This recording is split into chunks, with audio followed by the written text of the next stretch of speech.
Hello, everybody, and welcome to another episode of Ultra MK Podcast, where together we are reversing the narrative.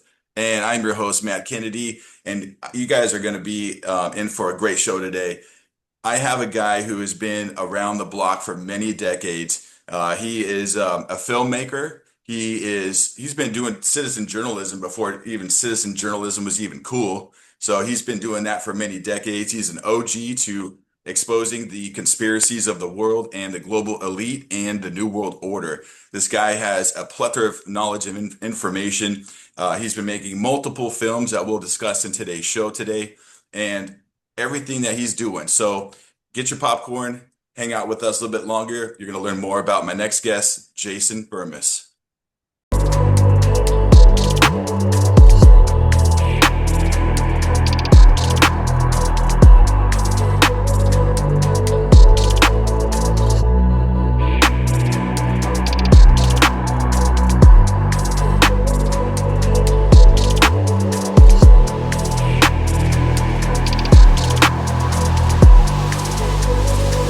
That is our obligation, to inform and alert the American people, to make certain that they possess all the facts that they need and understand them as well, the perils, the prospects, the purposes of our program, and the choices that we face.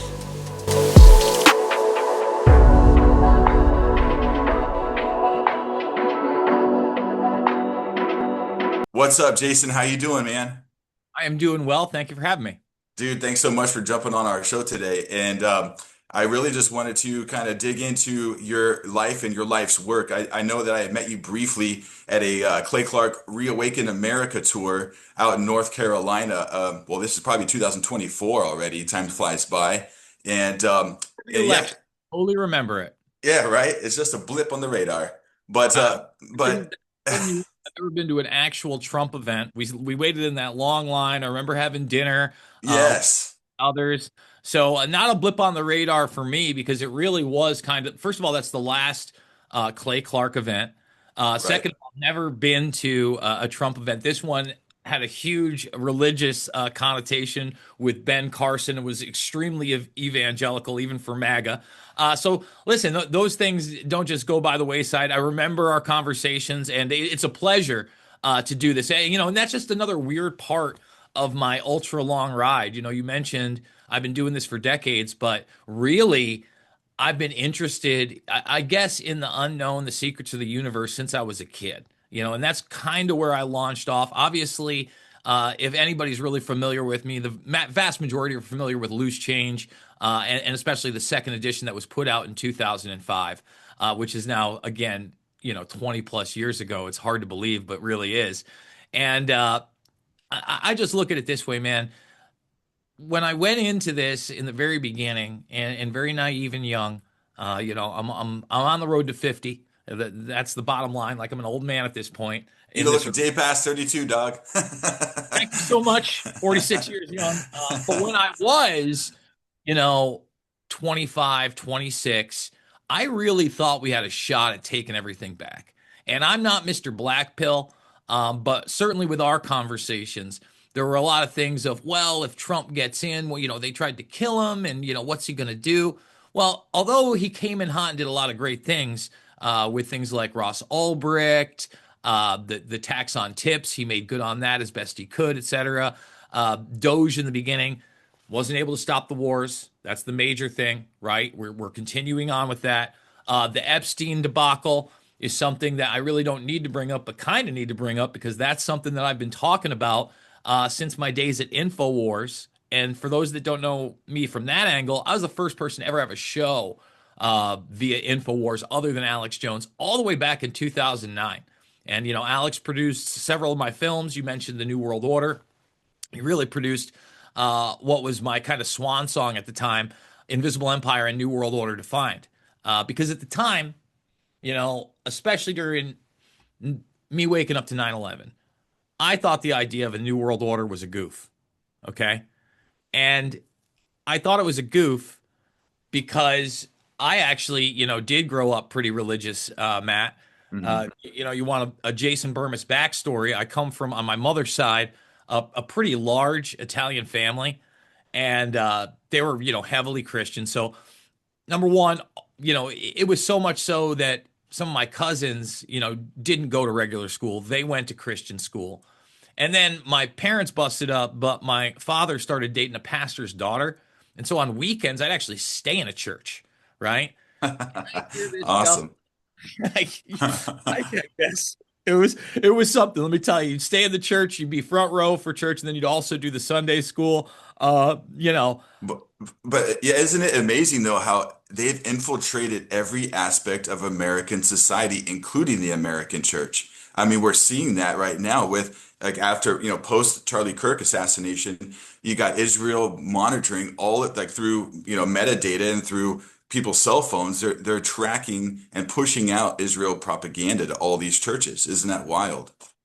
I mean, again, especially any kind of mainline narrative. I kind of fell out of the church thing. Had a bit of a rough. By the time I was 16, my dad was in and out of jail, all these different things, and I just didn't believe any of it. And the devil worship stuff, I always thought, it was, the goth kid in high school that was wearing makeup and couldn't get a girlfriend, right? Like that was my view of all this stuff, and it Right. wasn't until I started waking up to 9/11 and seeing this bigger picture for a quote unquote new world order and seeing that, oh my goodness, a lot of these guys are into really weird occultic behavior. Now, I'm not telling anybody what to believe, but I am telling you that a lot of these people, whether you believe it or not, are into ritualistic behaviors starting at least when they're in college with things like Skull and Bones.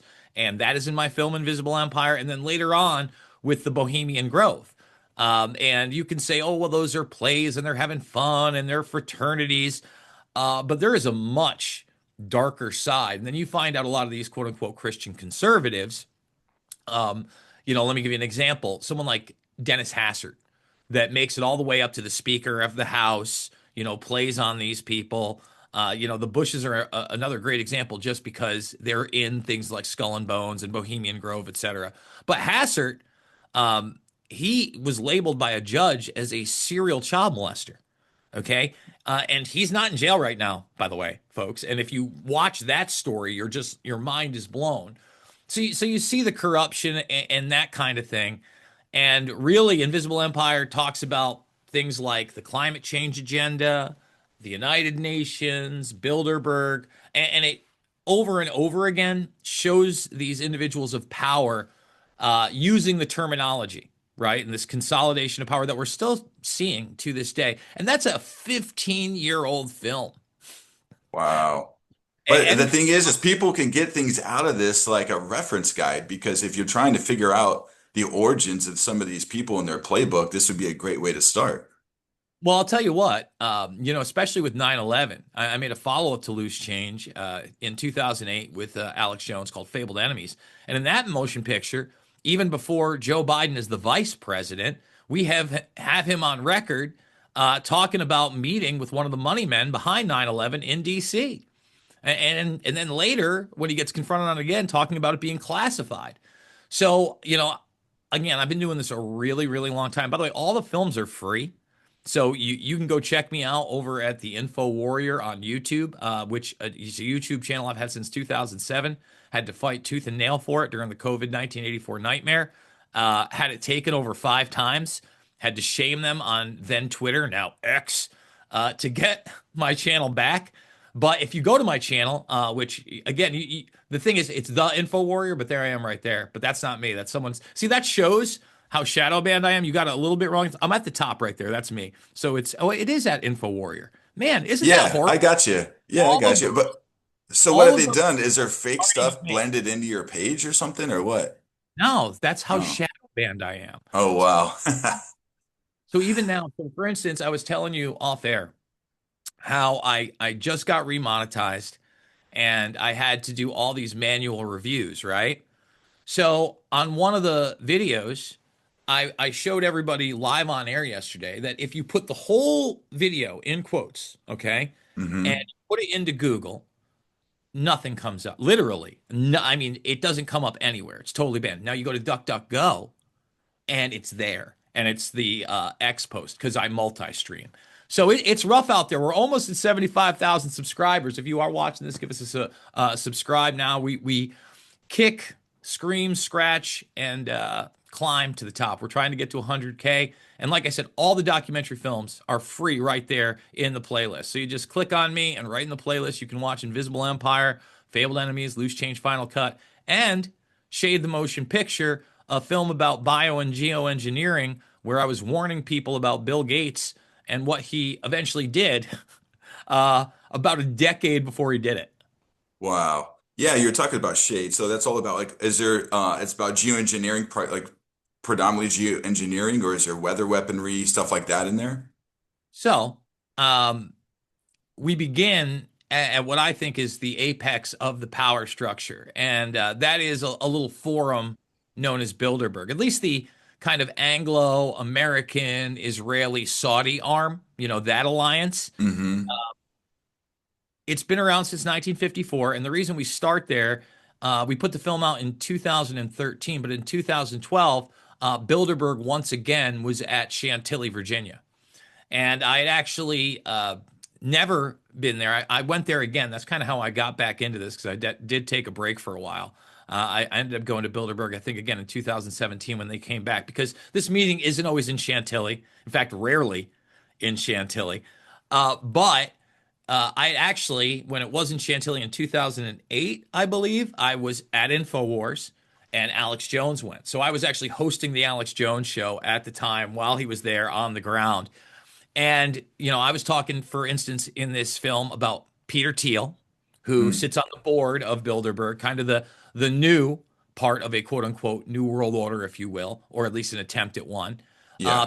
Eric Schmidt, who sit on the other side instead of the Republican right wing side, the kind of the left wing Democrat side, but kind of the old school too, giving you the history of people like Brzezinski and all that. So we're outside of this event. We get into Kissinger, Rockefeller, that unit in particular. Now, in Invisible Empire, we go through a lot of the subunits because there is no one group, everybody, that rules the world. There are a lot of competing factions. There are a lot of dirty alliances. There are a lot of compromises. And if you haven't figured that out yet, with decent people like Marjorie Taylor Greene trying to do the right thing, resigning, and people like Thomas Massey, who are literally the best thing we have in government, being Yeah. attacked by the big dog. I don't know what to tell you. That this is how the world works. So we go from that, and we kind of get into it, and we were like, well, what else do they use? And I was extremely concerned about geoengineering at the time because now we are starting to hear more. I mean, it's 2025, and we're just starting to get people in government like Robert Kennedy addressing the issue of what's in the skies and saying, it looks like it's DARPA. Marjorie Taylor Greene, she introduced the Clear Skies Act back in September. Anybody hear about that? Anybody watch those hearings? Probably not. Nobody's heard of it. And everybody needs to know about it. And by the way, Massey signed on to it too. So, these solar radiation management or modification programs have been around for a very long time. I started seeing it in mass with my own eyes in upstate New York, basically during the early 2000s. And again, I'm born in 79. So I know what I saw as a kid was not what I was seeing now. Okay. And they kept lying. And we've been lied to so many times. So I dug deep into it. And when you get into solar radiation management, geoengineering, Billy Boy Gates, he loves it. He can't Yeah. get enough of it. He said, and I'd known about him because of some of the other things, that famous TED Talk that people now go to. I had that in there. And then I also have a clip in there where if you don't think that our government would spray people with naughty things, you should check out what they were doing in the 70s. I think it was 76 in particular, where they not only sprayed radioactive cadmium sulfite on individuals in Missouri, but they fogged an entire suburban town, I believe outside of St. Louis, by running station wagons and then spraying it ground level. Okay, ground level, and telling everybody they were running a drill to try to smoke screen in case the Soviets got into the Midwest somehow. I Wow. mean, I want people to really think about what I just said, and that's that's barely what we know. The Department of Energy is one of those organizations that seems very innocuous. But if you just see the human experimentation that was brought out during the Clinton era, and I encourage people to go check this out. Anybody can watch Bill Clinton up there get like this phone book size report and apologize to the American people for experimenting on them without their knowledge. And we're talking not just prisoners, not just military personnel, but sometimes children.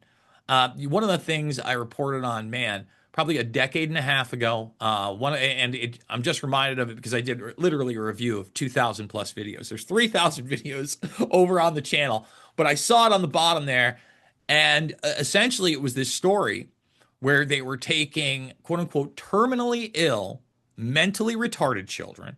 Okay, I know I'm not supposed to say that word, but in the clinical sense, like these are Down syndrome children, and they remember this is way back in like the 50s. So why would these be terminally ill? They said they had cancer, but then they were injecting them with STDs, like things Wow. like herpes and hepatitis, and seeing what it did on kids. All right. Forget about just MK Ultra. Didn't stop there. There was Bluebird and Artichoke before it.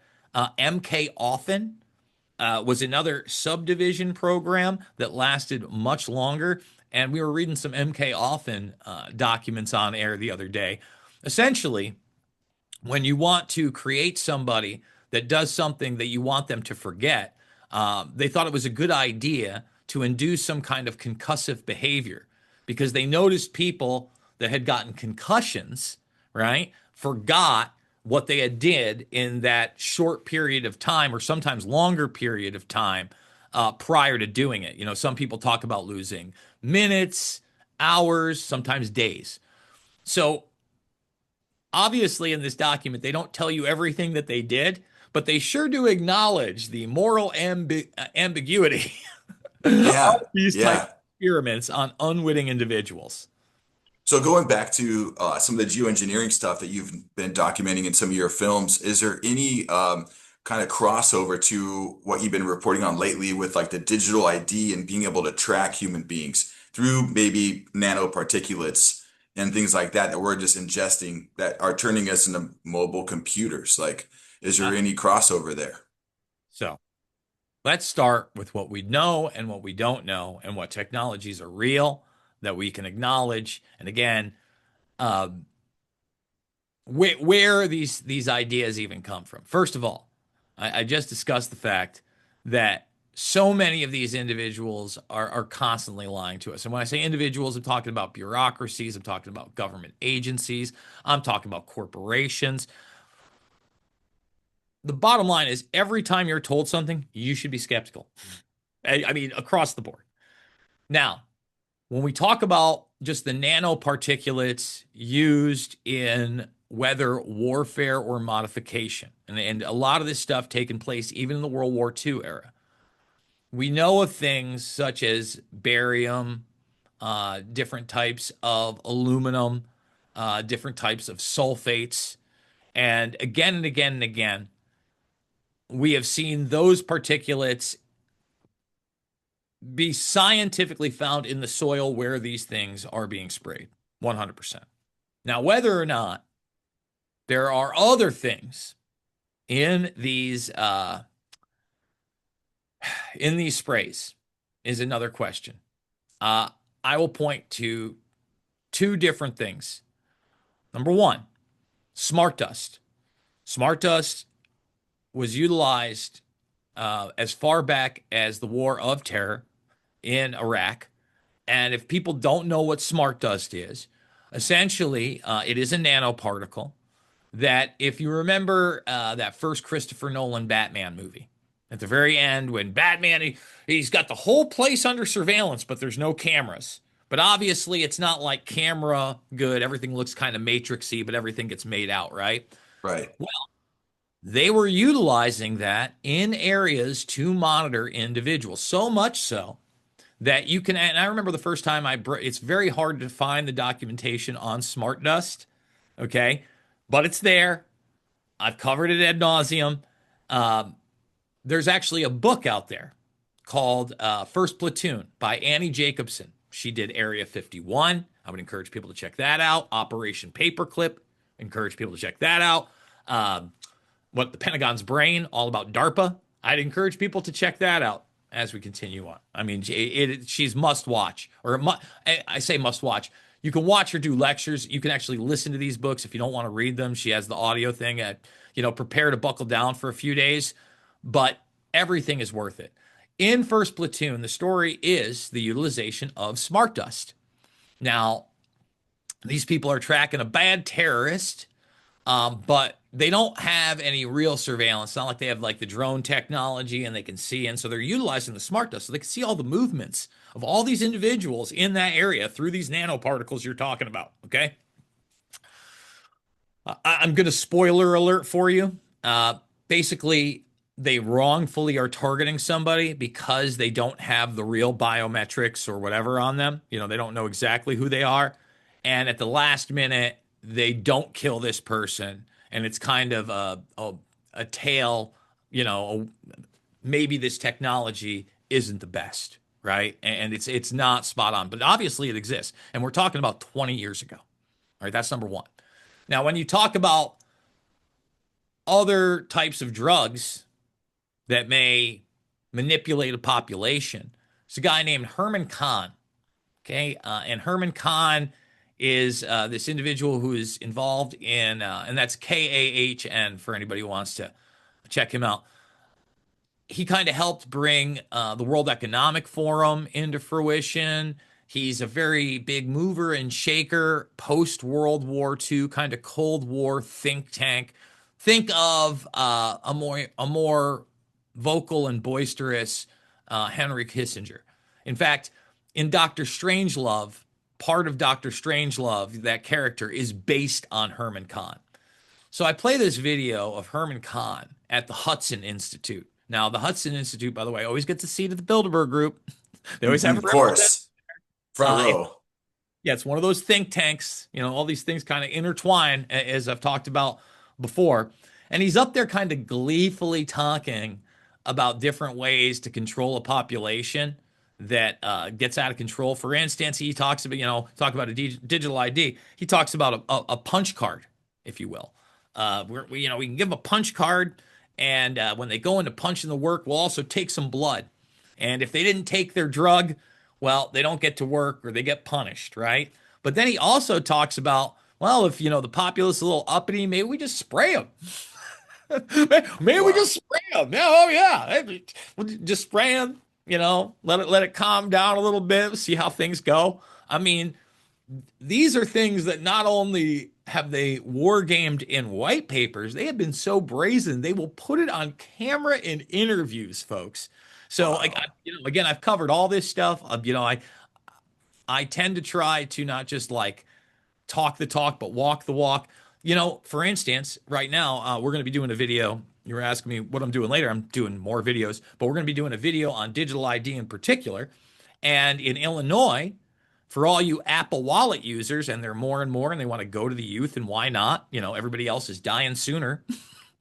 So, that's the idea, is to try to get these kids into it. And there you go. So now your Apple Wallet can just be your digital ID. You don't even why do you need a license? You've got a cool iPhone and an iWatch, and we're going to pay with your eyes anyway, because it's all biometrics, right? They already got you very used to accessing this device by going like that. In fact, when we talk about biometrics and a digital ID,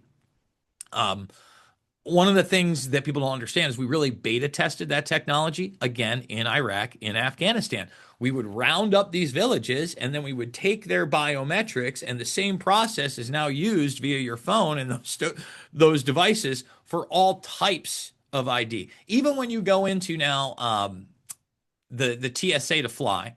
Oh, yeah. And by the way, folks, just so everybody knows, all you have to do is say, I'm going to opt out. And I do it every single time. They actually, in most cases, I'll give them credit. They have a sign that says you can opt out of the photograph. But yeah, I mean, not that it matters. They got you 6 ways from Sunday. But at the same time, it's at least a vocal. It's a little bit of taste of freedom to make us think we still have it. It's just, I wish it was different. I But know, me too. that's training. Yeah. Okay. Like, for instance, if you go to some of the bigger airports in New York, I don't know if you've been through this yet. I was shocked that I had to do this, but I had to get to one point to another after I had done the identification thing, right? And then to go put my things in. I had to walk in lockstep with a person next to me with nobody else walking for like a 10-foot distance. And they were recording it. And I'm just like, what is this? Were they following you with like a bomb dog or something like in No, the same row? it was everybody. And the camera was placed there. So it was a front facing camera shot that they were trying to get of you walking for 10 feet in relation to somebody else. It was the weird, again, it was, That's almost as silly as standing 6 feet apart, but then getting to the airplane together, right? That's almost that stupid. well, when you get to the 6 feet apart, and I'm so glad that you brought it up. Yeah. Again, a lot of this is social training. So obviously you had to trust the science, but the science in Singapore was not 6 feet. It was actually 3 feet. But the good people in Singapore, they were already allowing the robot dogs to walk around freely in their parks. And you can watch the videos of it. So it's, again, in Singapore, they get an extra 3 feet because the robot dogs are literally there with sensors. And if you get closer to than 3 feet, the dog starts yelling at you in a government approved message to back away from the individual. Wow. They have stepped it up a notch in Singapore. I mean, again, that's S- years ago. That was 2020, 2021, folks. That's Yeah, now we're about to be 2026. Time flies like that. it Let's does. to go. Jason, let me ask you. So you have educated our viewership to the fact that it isn't just one centralized group like we might think in our imagination is trying to control us and rule the world. You said it's multiple factions, and you named the Bilderberg Group as just one example of one of those factions.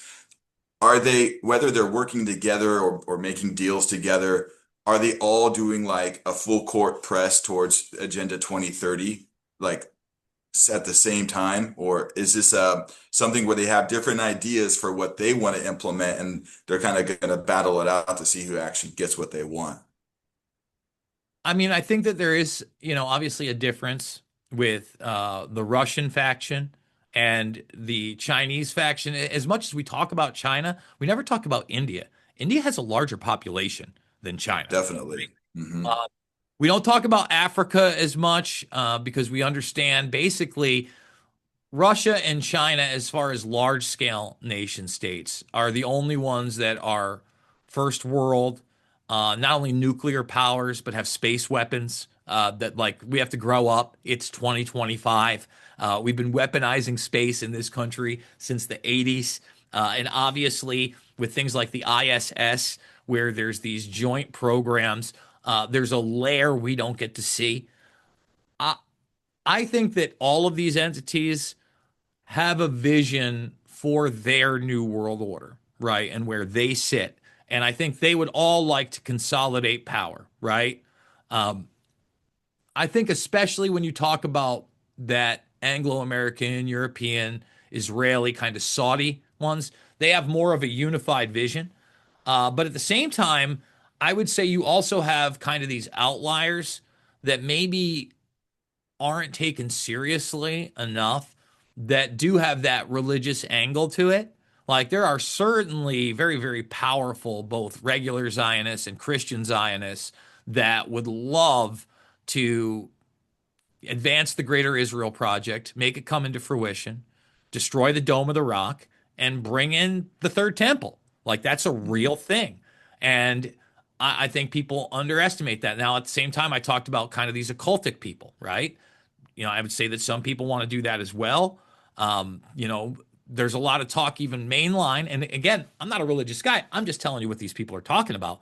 Uh, Sure. you look at Peter Thiel, who I mentioned earlier, a big power player. He's given lectures on the Antichrist. Right. Bizarre, right? Like Right. it's not, it's not like that guy's an evangelical. He's a very successful social climbing billionaire behind things like PayPal and integral in Facebook and now Palantir, the ultra surveillance projects. There's a lot people don't understand about Peter Thiel. Do you Now, speculate that that some of these guys like Peter Thiel do belong to some type of a secret society? And are they controlled? I don't know if, I mean, Bilderberg is about as elite as it gets. Forget about secret societies, everybody. I mean, it's 125 people max a year, and there's 20 plus on the inner circle. Think about that. That's not even one person for every day of the month. Right. Like, Right. like, like Right. that's a There's more pretty. countries in the world. Yeah. Yeah, I mean, everybody goes, Illuminati and this and that. I don't know how much of that, is still around today. I know it existed historically. I know a lot of those groups ended up getting into the academic scene, and that's why I think that you see echoes of it, if you will, with Skull and Bones. I'm a big, big buff on Bohemian Grove and its origin. I mean, Were I've got you one of the guys that went with Alex to infiltrate it like in the early 2000s? Was that you with a No, God, no, I camcorder didn't know about that. He went in 2000. It was in actually 2000? I was turning 21 that summer. I was I actually was, I was at Woodstock. Or no, uh, Woodstock year before. That was 99. oh, Yeah, okay. yeah, but no, I think that, man, what did I do? I didn't do something great on my 21st birthday. I remember it wasn't the most fun, but doesn't matter. I have a bunch of the internal annals of the Bohemian Grove. I think I've got 9 out of 11 of them. I've done them on air, but I also have the biography, this book like 100 plus years old, of George Bromley, who is the guy that basically brought over from China, actually, a lot of the occultic aspects. And at first, when he was involved, instead of the owl, although he brought the owl over, they also had a large Buddha statue. And Bromley was the quote unquote high priest of the Bohemian Grove. So he's got this great book. In fact, let's show people. Let's do it semi live here. So it's called The Long Ago and the Later On, and I think people will dig the cover on this when they see it. There's two editions of it. I'm going to show you the. Oh, there we go. We got a red edition. Nice, because that's what I got. Man, come on, give me something. Give me some big ones so we can show them here. Go to large. Oh, you're killing me. All right, that's fine. Yeah, So, when people stumble onto the Bohemian Grove and you start seeing some of the people that have had meetings and have gone there, it's mind blowing. well, again, right here, there he is.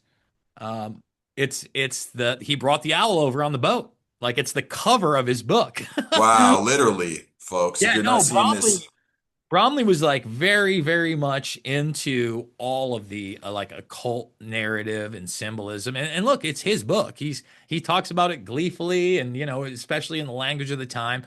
Um, one of the things that I found notable when I was reading through the annals, and they're very thick, and they have different themes. So, like, one is based in the music, and one is based in the art. So, one actually comes with like a CD set.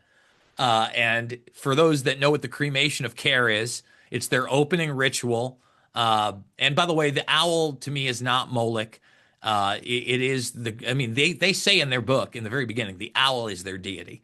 And they show it. And at the same time, they like it because it's wise, it sees in the dark, and it's a predator. So like that's why they like the owl so much, guys. But anyway, they do this annual. This is what Alex caught. This ceremony that is about absolving your conscience of all the woes and the evil things that you've done all year on behalf of the club.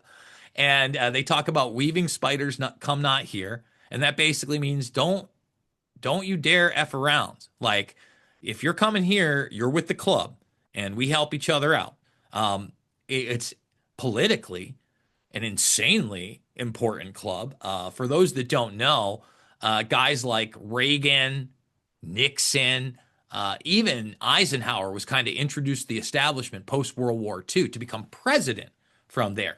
Prior to that, it's not in Oppenheimer, but Oppenheimer and the gang were actually recruited by the Bohemian Club, S71. They were brought to basically they have a club in San Francisco. This takes place in Sonoma, California, for 2 weeks during the year. But they were brought in to the club, recruited, and it was talks at the Grove that brought you the Manhattan Project. And by the way, the Manhattan Project, this project of compartmentalization to induced warfare and technology essentially became the model. That became the model. So most people have no idea what's going on. Only a select few, maybe like Edward Teller, do know what's going on. And the public gets a limited range narrative that is rife with misinformation and disinformation purposely. Wow. So, is the Bohemian Grove still in operation till this day, you think, with all the people that now are like talking Bro, about it, exposing it? They yeah, don't care, huh? They don't care. talk about it. Like last year, I'll give these kids credit. Not this past summer, but the summer before, like 20 kids got in. Forget about Alex Jones's footage. They got high def footage of these guys in their little robes. I downloaded some of it before it got taken off the internet. And yes, several of them got arrested after the fact because they went on Jones. But yes, of course, Kid Rock goes to this. Who else went? Even James O'Keefe. Wow. Did he go? But he got called out by one of his employees, and you can hear him because his employee taped him being like, "Hey, man, what's the problem? What's the?" I mean, even who is it? Clarence Thomas. One of the things the ProPublica people put up there. I don't know that Thomas is a full member, but basically members can bring other people in. It's just like I don't know that Reagan was a member. I'll tell you who certainly was a member. The Bush family had their own camp. It was the Hillbilly Camp. They still have their own camp to this day. So it's got much more of a right wing flavor. But again, it is very much a part. And here's the thing: when a guy like Bromley started it out, it was artisans. It was people like Mark Twain over on is a bunch. These guys took it over in the late 1870s, and from I think that point when there were a few hundred members, probably to the point where I want to say in the 1940s, 50s, there's like less than 1,000 members. Now there's about 3,000, right? And Wow. it's a very kind of esteemed club to get into. But again, those guys meet, you notice, in the summer, just after the Bilderberg group. And why is that? So Bilderberg's usually late May, early June. Okay, think about it this way. So you got your 25 core people at Bilderberg. They bring in about another 100. They want to discuss business with the Goldman Sachs of the world, the Raytheon corporations of the world, media operations, the Atlantic. Applebaum is always there. For some reason, Stacey, what's her name? I can't, the horrible politician that can't get elected. She's there. Stacey Abrams. Yeah, Stacey Abrams has been going for like the last 5, 6 years out of nowhere. They liked her. Couldn't get her Wow. elected, but really liked her. So all those people come in. And then you got something like the Grove, where there's probably an overlap with 20, 25 of those members.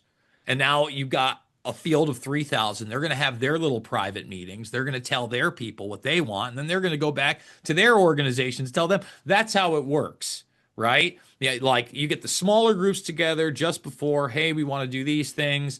This is where we're moving. This is the inside information. This is the politician we're going to be pushing. This is the talking point. This is the narrative. And then you bring it out to more and more people. At what point do certain three-letter agencies, whether it be from America or other foreign countries, begin to start interweaving? I know you said that they had that Creole of no spiders can interweave, but it just seems like with all these some of these people, it seems like, the CIA, Mossad, some of these organizations could be trapping or honeypotting some of these individuals into even more control, right? Oh, a ton of them. I mean, that's the Franklin scandal. Even before the Epstein scandal, everybody, go check out Nick Bryant's work. I've got those books right next to me. I can grab them. Where is the one sitting right there? It's a must read. Yeah, hold on one second. Let me just That's all show you. right. Yeah, Jason, just do it. Whatever you got. Uh, so I would tell people, a lot of people are aware of the Epstein scandal. The man, Nick Bryant, right here. This is a follow-up book, okay, to a book called The Franklin Cover-Up. I was lucky enough that this came out while I was at InfoWars, and I got a signed copy from Nick, and he came on the broadcast. Now, Nick is just so important, but a guy named John DeCamp, who was a state senator and a lawyer, had represented these kids outside of DC that were talking about some pretty crazy things that also included the Bohemian Grove. Okay. I'm not even going to get into all of it because it is so grotesque and over the top. When I read the Franklin cover up, there is a part in there that actually involves that area, allegedly, where I had to put the book down and I almost cried and threw up at the same time. It was that emotional. It was that over the top. I couldn't believe it. Now, Ted Gunderson was used for that book later on. He was the ex FBI LA chief. Gunderson did work on COINTELPRO, but who knows what he said was real or not. I met Gunderson. I spent some time with him. I did this interview with him. I only have like the last 10 minutes of it. I don't even know where the tape is. It's a whole other story. Nick Bryant comes in. Okay. By the way, DeCamp is dead by now, but he goes to DeCamp. Hey, man, can I see these documents? I need to. He thought he was going to go disprove them. Okay. Wow. Instead of disproving him, he wrote this book. And let me just show people because I think that this is really important. This amount of the book, I see I gotta keep going. Wow, how much of it? Here it is, right here. That's where it starts. Oh, wait, is that it? Nope, it's even more. Hold on.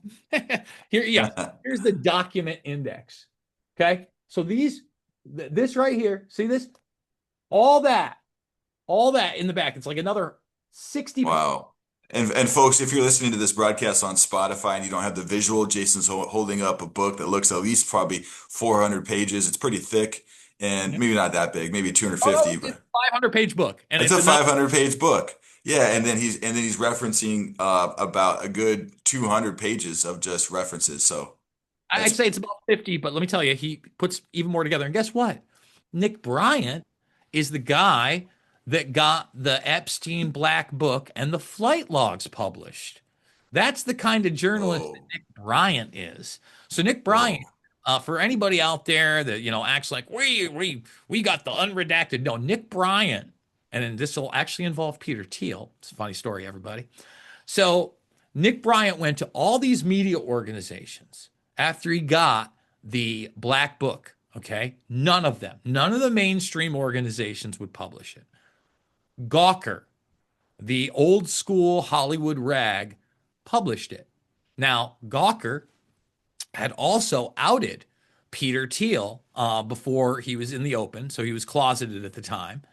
And Gawker also published the Hogan sex tape.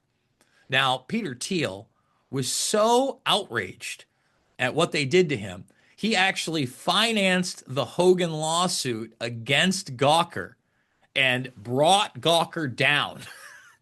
Wow. Hogan didn't even do that. That was Peter Thiel. So Peter Thiel disliked the media organization that published the Epstein book so much, he put them out of business. Wow. Yeah, yeah, yeah. He's flexing on those guys. That's wild. That's wild. So Nick, he's still doing journalism. He's still out there. Nick Bryant, Awesome. man, I occasionally have him on my program. And the thing is, he does really balanced journalism. He got into all of this when he was actually working for the Rolling Stone, and he was looking to sell something, and he was giving them all these ideas, and they didn't want to do anything about it. And he said something. He was like talking about biker gangs, and then Satanism came up, and they were like, "Yeah, yeah, let's do something on Satanism." And it was literally Nick Bryant investigating Satanism that he came across all of this. What era or what time frame would you say this happened? Oh, it's well, how long it was going on, who knows? But the time frame in this is 80s, early 90s, and it involves, again, more of the Republicans with young boys. Hmm. We talked about Dennis Hassert; he's not in this. But there's also the case of Barney Frank, and we have this in Invisible Empire: A New World Order Defined. So Barney Frank, for those that don't know, the age of consent in D.C., at least at the time, was 16 years old. And Barney Frank had an assistant that he had hired who essentially was running an underage brothel in Frank's apartment in D.C. Now, Frank claimed he didn't know. He threatened other members of Congress, saying if they took action against him, he'd out them because they were closeted. Because back in the day, what like if you were like I guess gay with a teenage boy, it Yeah. wasn't Oh, talking pedophilia. It was more like you were just gay. They had ethics hearings committee hearings on this. Anybody could type in, for instance, a skeleton in Barney's closet, and you can read about the Barney Frank scandal, which we saw just a small piece of, and is a small part of that era. But there was actually an article out there called, I think it was Washington Times, not Washington Post, uh, that were call boys in the White House. We have that news clip, and they had checks written from a guy named, I believe it was Craig Spence, high level Republican operative involved in the Reagan and Bush administrations back in the day. And essentially, you guessed it, Nick Bryant revealed that a bunch of them were not only doing this, but they were using it to blackmail people. That they had hidden cameras and like they were doing these parties, but they would also get them to confess their sins on camera, unbeknownst. So it wasn't just it's not just what they were physically doing. They were running intel ops far beyond that. and this was in the White House, you said. Again, type it in, everybody. Call boys in the White House, and you can read This is wild. the page story. I thought Barack Obama had it topped with the hot dog parties and the $60,000 parties that he was having there at the White House. So this is before even the Barack Obama administration. Oh, way before. This has been going on for a very, very long time. In fact, we want to talk historics. Uh, the Mountbattens, in other words, like King Charles and Andrew's father.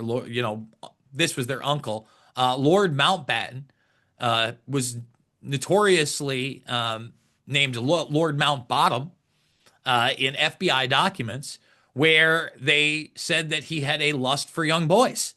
Now, think about that. Did the FBI do anything knowing that Lord Mountbatten had a lust for young boys? No, the IRA actually ended up blowing him up on a boat.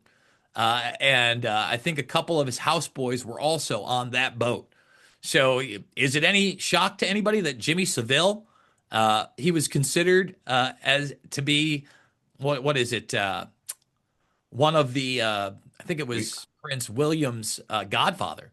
He was so Yeah. close to Charles. And didn't they knight that guy, Jimmy Savile? Yeah, they knighted him, and it wasn't again. These people aren't just I just don't even like saying it. Unfortunately, they're not just into kids. I mean, Seville was reported as a necrophiliac on top, and like on top of necrophilia, like people in hospice. Like this is a very, very disturbed individual. And then when you look at him, I mean, hard to look Yeah. at. Yeah. Definitely. Well, so many things are connecting and overlapping to one another. Do you think that we're getting closer towards a great awakening where more of these topics are going to become more mainstream, or I think they are have, we? right? Like we're talking Yeah. about, and I think that here's the problem, right? Number one, there is a lot of misinfo and disinfo out there. And the moment that you start spouting some QAnon nonsense or something like that, you've said it forever and they're going to use it to discredit you. I think that people have to have discernment. I think they have to actually do their own research. They have to look at every side. They have to say, hey, what's really being proven to me right here? And a lot of people don't have that time. They're still on their favorite podcaster or media personality and their narrative, and they're not looking at the source documents, etc. Again, we've moved the Overton window far enough where these things are being discussed more and more in the main line. But in order to be effective, in my opinion, you really have to nail it down. You really have to show your work. You have to make it as indisputable as possible. And that's why freedom of speech is so important. And you have to allow these people, there is no hate speech. Now, is there bigoted speech? Is there racist speech? Sure. But words are not violence. You know what I mean? And if you don't like those things, combat it with better speech. Okay. Yeah. Better So, ideas. exactly. And I think that we are in not only an information war, but at the same time, I talk about not being religious. I'll tell you the one thing that I have realized, no matter what you think, good and evil exist. Okay. They're real phenomenons. Okay. And I'm just trying to, you know, push in that direction, stay as human as possible, because one of the things I really focus on is transhumanism. And we're moving in that direction, right, left, center. And a lot of people don't realize that. For instance, there are these great narratives surrounding Elon Musk, right? And that's a trap a lot of people are falling for. So I think that some of the older things aren't working as much, but people are looking to this guy. He's the number one defense contractor. He's one of the top transhumanists. He's trying to put brain chips in you. He literally helped print the hate and lie shots up because Tesla's not a car company. They partnered with CureVac and they built the bio nano factories. Were you not aware of that? No, no, and because we're talking about Elon, he showed up in the White House with a black eye. Yeah. What is that about? Is that a part of being in that club or what? I don't know. I mean, he could have been on just a K trip, right? Like, I mean, I have no idea. Like, there was also talks that Scott Bessent punched him in the face. I don't know if that's real. He denied it, but I do know that this is real. Okay. So again, this guy talked about being injured. Everybody loves him. He made more money. By the way, we'll type that in. Uh, Musk 600% wealth increase. Okay, than any of your other favorites. Here he is. So he during COVID, 6%. Wow. So he beat us. I hate when that doesn't come up, but in that when it's not being blocked by my ad blocker, there you got Warren Buffett in there, Bill Gates, Sergey Brin. He beat all of them. He beat all of them, everybody. And by the way, we're not going to the moon. We're definitely not going to Mars. That's not real. Okay. NASA is a military industrial complex company that works in quantum computing with Google. Google has their own immortality division, Matthew. A lot of people think it's a search engine. It's not. Like, here, Wow. a lot of people don't use this term, but I do. And I don't know why. Everybody goes, technocracy, technocracy. And I get it. It's not like it's a democracy, it's a bureaucracy, a techno bureaucracy. It's a technopoly. Okay. Google is not a company, everybody. Like, for everybody that has to understand, first of all, the shell company is now Alphabet, which owns Google. But Google, in its beginnings, with Sergey Brin, were empowered by both NASA and DARPA that regularly work together. They gave them the search engine. They gave them the search algorithm. They gave them the code. Okay. And then they won this National Library Initiative. So they work directly with them. They work directly with them in quantum computing today. So now you have Google as the number one search engine in the world. The number two search engine in the world is YouTube, which is the number one video platform in the world. The number one operating system in the world is Android. Okay. Globally, it's Android. It's not even close. And there's more Chromebooks in schools, aka Google's operating system, than anywhere else out there. How is that not a monopoly in and it works with the NSA, and it claimed quantum supremacy with basically the Defense Department with NASA, back in 2019, and just made waves again. So I'll type that in. Google quantum supremacy. Let's see, NASA. Boom. And the thing is that none of these things are really talked about, not only in the mainstream, but a lot of the alternative. Okay. So the things surrounding space are super highly classified. I mean, Yeah. they're doing organoids up there. For those that don't know, that is the integration of human biological material with traditional cybernetics and electronics. They're doing 3D printing of organs up there. They're behind xenotransplantation. If you don't know what that is literally gestating human organs inside of animals and then trying to use those to implant them into humans, which got FDA approval over a year ago, and they've actually been doing those trials now.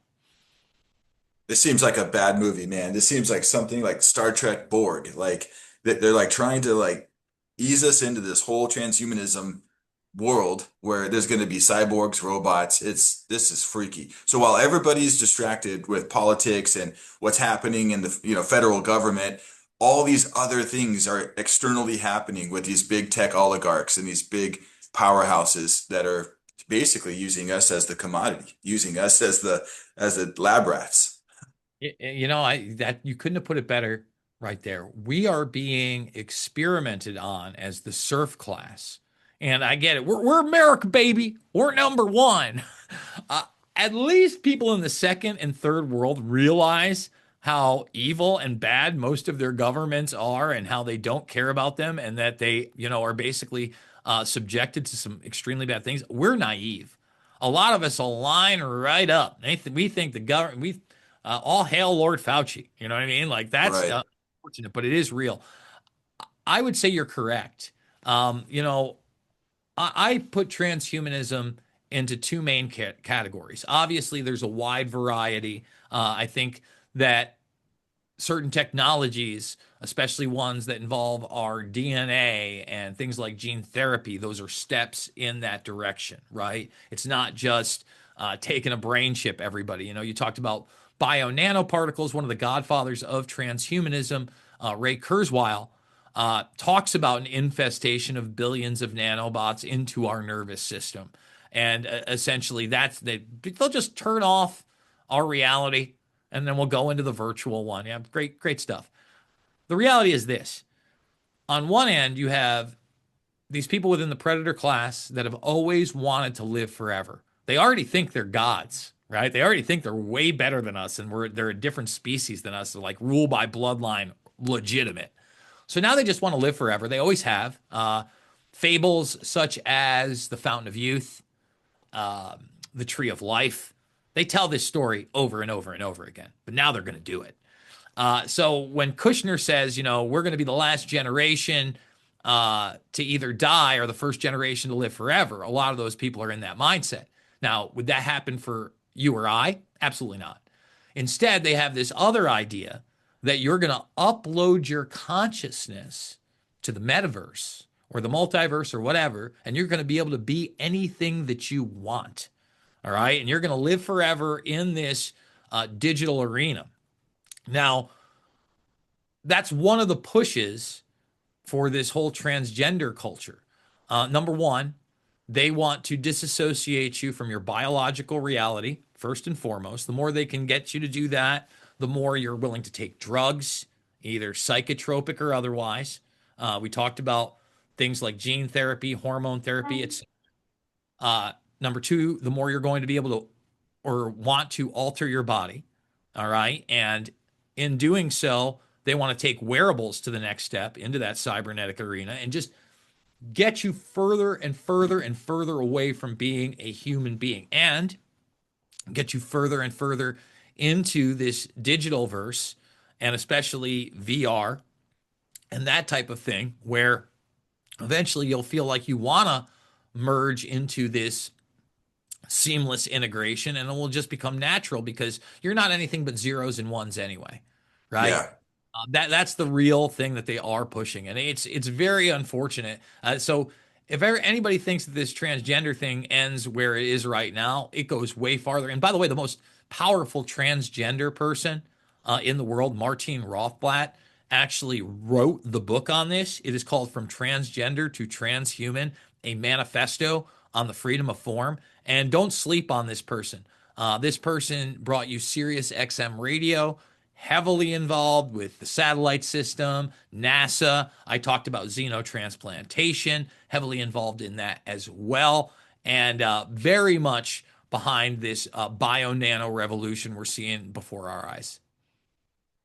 Well, folks, I just wanted to really thank you, Jason, for jumping on. Really appreciate your time and to really absorb all this information because it's hard to carry this kind of weight in this world, right? Like once you know about this, you can't go back to sleep. You can't go back to sleep. So let me just ask one last question. So it seems like they're really rolling out AI hard, right? Like they're implementing artificial intelligence onto our cell phones, our devices. Is this something that people should just be fully immersing themselves with, or are they data collecting all the time to make that world their reality? Well, it's not one or the other. They are absolutely doing what you just said. I mean, they have been doing that for a very, very long time. The big concerns around AI, first of all, utilize the tools you can. I always tell people that with whatever technology is out there. If there's no ignorance is not bliss, and we're all going to have to navigate this new world. One of the biggest issues regarding AI, automation, robotics is not just the replacement of jobs, the cultural aspects, but the power that it's taking to run these things. And right now, the AI data centers are exploding across the country. And number one, they're not benefiting human beings, they are replacing human beings. That's numero uno. Number two, they're going to tell you that this is good for the economy there. I've seen no great economic impact in any of these areas they've done it. Instead, your power bill goes up enormously and your fresh water supply declines. Now, one of the big predictions of these monsters for many years, including NASA, is that we're running out of fresh water on the planet. So now we're going to take a life force of not only human beings, but biological life on the planet and feed it to the machine demon to replace Wow. us at a clip nobody's ready for. And then on top of that, they've always been bitching about your carbon footprint, right? Folks, are they worried about the carbon footprint of an ICBM? You know how much more detrimental to the environment Right. just a regular warhead is than your entire life? Oh, but they don't mind Yeah. that because it's taking lives. Well, not only is this, energy going to be like multitudes of carbon footprints, they're getting set to unleash mini nuclear reactors at these sites.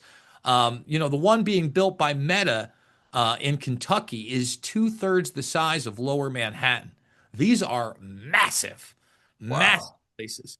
So, again, yeah, let's be concerned about the technology. Let's be aware. I mean, don't just reject it outright. Again, you're going to want to be able to navigate it, but also be aware about these data centers and how they're going to be changing communities in rapid fashion unless we fight back right now. Well, Jason, where can people find you? I know that you are relaunching a bunch of your old pieces of work that you've done, different broadcasts, movies, and films. Where can people kind of find you out on the internet? Yeah, at Jason Bermas over on X, if you will. There's another platform I can't seem to grow on. Just totally stagnant, and I have to pay for that one, or I can't stream to it, or put videos up of over 2.5 minutes. Love that model. Well, I'm sure. Rum, I'm sure Elon loves the way you talk about him. yeah, I'm sure I'm on Rumble. There's another platform I pay for so I can stream on it and have my channel. And I have literally, I did it yesterday. I have not gained a subscriber on Rumble in at least 3 months. Not one. So that tells you, like, oh, great. That's the free speech platform. I'm doing with what I got. I'm also on YouTube, but over on YouTube, it's very easy to find all of my documentary films. So if you can find me on YouTube, you can type in Jason Bermas or, like he just showed you, Info Warrior. I should be at the top. Everything under that, not necessarily me. Weird. Um, Well, you do that, you can get all the docs in the playlist section. And I would just say that don't believe me. Please listen, doubt me. Go check out my information, just like I said in the middle of this broadcast. Go check out the source material for yourself and have your own discernment. awesome, great advice, Jason. So, folks, if you're watching the Ultra MK podcast, I encourage you to like and subscribe. All of the content that Jason puts out, it's great quality stuff. You're going to enjoy every bit of it. Like I said, Jason's been doing this for a long time. He's very well researched. He sources, he cites information. But like he said, go check it out on your own. Come to your own conclusion. And on that note, Jason, we'll catch you on the next episode. Thank you. Have a great day.